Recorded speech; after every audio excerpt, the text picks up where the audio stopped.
This is part 2 in a series of videos that's intended to clarify the landscape of investment options, which is often made to feel very complex and convoluted by institutions that sell them.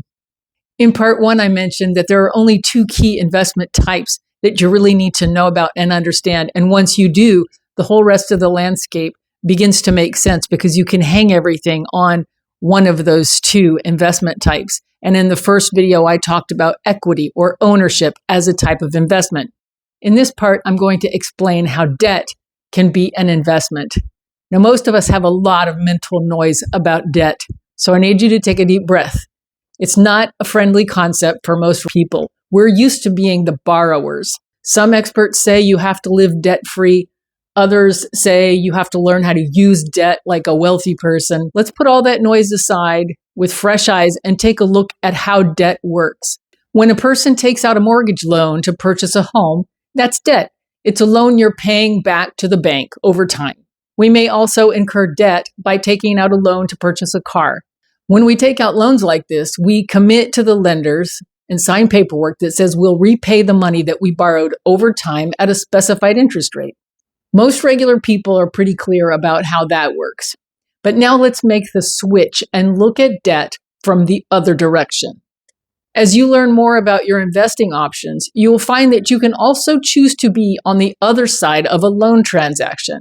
Individual investors that have some cash saved can act as the bank or the lender and loan money to borrowers themselves.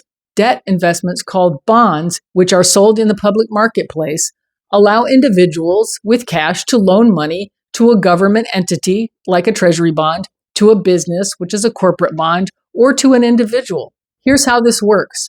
When you invest in or purchase a bond, you're actually issuing a borrower a loan for the amount of money you invested. And the borrower is agreeing to pay you back according to a certain payment schedule and with a specified interest rate. And unlike with equity or stock investments, the regular payments from bond investments are considered liabilities, not optional profit sharing. You become a creditor, and the principal and interest repayments are expected and required. Most bonds that you might purchase from the public markets make repayments to investors twice a year. Typically, investors who invest in bonds or make loans do so because they want part of their investment portfolio to generate a regular and predictable cash flow and to hold less risk than investing in the stock market. As with stocks, many small investors are encouraged to use mutual funds or ETFs to invest in bonds. And as with stocks, when small investors buy bond ETFs or mutual funds, we typically have no idea who we are loaning money to or the kinds of activities that are being funded by the loans we are making. So this is the typical and conventional way that people invest in debt. And I want to end this video by planting a seed. It is possible for us to make our own loans without banks or financial institutions in the middle. I am not saying it's always a good idea. I'm saying it's possible. And in certain situations, it might be the best idea. For example, let's say I'm retired and I'm holding a lot of cash in savings, more so than I need for emergencies. And let's say my neighbor, who I've known for 30 years, wanted to purchase a car for $20,000, and the bank quoted her an interest rate of 6% over 3 years. I could offer to act as the bank and make that loan to her for the same or even a slightly better interest rate. With this scenario, we keep the money circulating in our own community. Because what happens otherwise is that the bank uses my money to make the loan to my neighbor, pays me less than 3% on my savings, pockets the difference, and charges us both lots of mysterious fees.